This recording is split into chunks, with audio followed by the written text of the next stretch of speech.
আমরা লাস্ট হইলেও সংসদে পাঠাবো ইনশাল্লাহ। হাদিকে নিয়ে আমরা সামনের দিকে আগাবো। মায়ের বদলে মায়ের, খুনের বদলে খুন, এমনটা চাচ্ছি না তো। শুধু এইটুক চাচ্ছি যে এই দেশে আইনের বিচার কার্যকর হোক। তুমি আমাকে অস্ত্র দিয়ে মারবা আর আমি তোমাকে ভালোবাসা দিয়ে তোমাকে কারাবরণ করাবো। সো হাদির অস্তিত্ব দরকার আছে। যদি মরেও যায় নিশ্চিন্তে থাকেন, আমরা এত রিপোর্ট দিব যে সারা বাংলাদেশের মানুষ কি, সারা পৃথিবীর মানুষ মনে রাখবে যে সারা বাংলাদেশের মানুষ এক হয়ে একটা লাশকে সংসদে পাঠাইছে। যারা এগুলো করাইতেছে, যে সকল রাজনীতিবিদরা, এইটুকু ব্যাপারটা মাথায় রাখা উচিত। যারা এগুলো করাচ্ছে তারা কি দেশে রাজনীতি করবে না? করতে চায়? তারা পারবে না। মানুষ কিন্তু জাজ করে। দেশের একটা সভ্য সমাজ গড়ে উঠছে ভাই। তো এটা ভাবার কোনো কারণ নেই কেউ পার পেয়ে যেতে পারবে।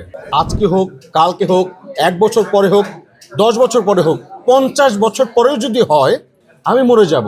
কিন্তু যেই সহযোদ্ধাদেরকে আমরা রাইখে গেছি রাজপথে, যে ছোট ছোট স্কুলের বাচ্চারা আমাদের সাথে একসাথে রাজপথে নামছে, যারা আমাদের জন্য বুক পেতে দিয়েছিল, তারা কি মনে করেন